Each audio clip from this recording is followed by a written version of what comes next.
नमस्कार मित्रांनो, हा व्हिडिओ शेवटपर्यंत नक्की पहा, कारण आज आपण पाहणार आहोत डेटावाह चक्रीवादळाशी संबंधित अशी मोठी अपडेट जी पुढील 48 तास भारतातील अनेक किनारी राज्यांसाठी निर्णायक ठरणार आहेत.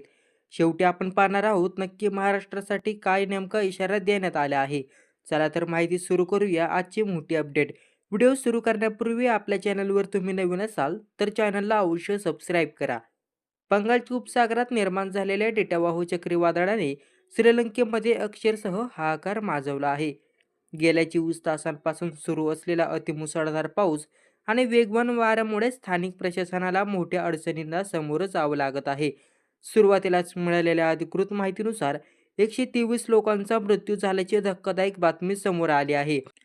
तर 130हून अधिक नागरिक बेपत्ता झाल्याचं प्रशासनाने जाहीर केलं. रस्ते वाहतूक, वीज पुरवठा, घरांचे पडझड, शेतीचं नुकसान अनेक भागांमध्ये परिस्थिती पूर्णपणे विस्कळीत झाली. आता श्रीलंकेमध्ये धुमाकूळ घातल्यानंतर हे चक्रीवादळ आता वेगाने भारतीय किनाऱ्याकडे सरकत आहे. भारतीय हवामान खात्याने दिलेल्या माहितीनुसार शनिवारी रात्री डेटावळ तमिळनाडूच्या किनाऱ्यावर पोहोचू शकतं, तर मध्यरात्री ते या किनाऱ्या भागांपासून 60 ते 70 किमी अंतरावर पुढे सरकेल. रविवारी सकाळी पुदुच्चेरीच्या किनारपट्ट्यावर या चक्रीवादळाचा थेट परिणाम दिसून येणार आहे. आता पुढील 48 तास कसे असतील, वाऱ्याचा वेग, समुद्राची स्थिती. हवामान विभागाने संपूर्ण दक्षिण भारतासाठी मोठ्या इशाऱ्यांसह सविस्तर अंदाज जारी केला. तमिळनाडू आणि पुदुच्चेरीमध्ये वाऱ्याचा वेग 70 ते 80 किमी प्रति तास राहण्याचा अंदाज हा वर्तवण्यात येत आहे.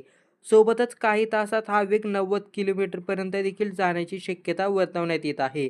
आंध्र प्रदेशच्या किनारी भागामध्ये 50 ते 60 किमी ताशी वेगाने वारे वाहण्याची शक्यता देखील वर्तवण्यात येत आहे. याशिवाय समुद्रात परिस्थिती आणखी गंभीर होणार आहे. 8 मीटरपर्यंत उंच लाटा उसळू शकतात आणि त्यामुळे मच्छीमारांना स्पष्टपणे समुद्रात न जाण्याचा इशारा देखील देण्यात आला. आता रेड अलर्ट कोणत्या राज्यामध्ये? या गंभीर परिस्थिती पाहता आयएमडीने खालील राज्यांमध्ये रेड अलर्ट जारी केला आहे. त्यामध्ये तमिळनाडू, पुदुच्चेरी आणि आंध्र प्रदेश. फक्त किनारी राज्यच नाही तर तेलंगणामध्ये देखील या चक्रीवादळाचा अप्रत्यक्ष तडाखा बसण्याची शक्यता व्यक्त केली आहे. तमिळनाडू आणि पुदुच्चेरीच्या अनेक किनारी भागामध्ये 2 दिवस अतिमुसळधार पावसाचा अंदाज असून प्रशासनाला सतर्क राहण्याचे निर्देश देण्यात आले. आता सर्वात महत्त्वाचा प्रश्न, महाराष्ट्रावर या चक्रीवादळाचा किती परिणाम होणार आहे? मिळालेल्या प्राथमिक अंदाजानुसार महाराष्ट्रात थेट चक्रीवादळाचा धोका नसला तरी त्याचा अप्रत्यक्ष परिणाम हवामान बदलावर दिसू शकतो. विशेष पाहिलं तर कोकण परिसरात ढगाळ वातावरण कायम राहणार आहे. काही ठिकाणी हलका ते मध्यम पाऊस पडण्याची देखील शक्यता हवामान विभागानं व्यक्त केली. वाऱ्याचा वेगही सामान्यपेक्षा जास्त राहू शकतो व महत्त्वाचे म्हणजे हिवाळ्यातील थंडी काही प्रमाणात कमी जाणवेल, कारण हवेमध्ये आर्द्रता वाढणार आहे.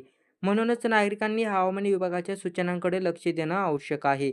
आता डेटावाहू चक्रीवादळ पुढील काही तासात भारताच्या दक्षिण किनाऱ्यावर मोठा तडाखा देऊ शकतं. त्यामुळे भारतीय हवामान विभाग सतत अपडेट देत आहे. म्हणूनच आपण सर्वांनी सतर्क राहणं तसेच स्थानिक प्रशासनाने दिलेल्या सूचना काटेकोरपणे पाळणं अत्यंत महत्त्वाचं आहे. हा व्हिडिओ आवडला असेल तर व्हिडिओला लाईक करा व व्हिडिओ इतरांना नक्की शेअर करा. धन्यवाद.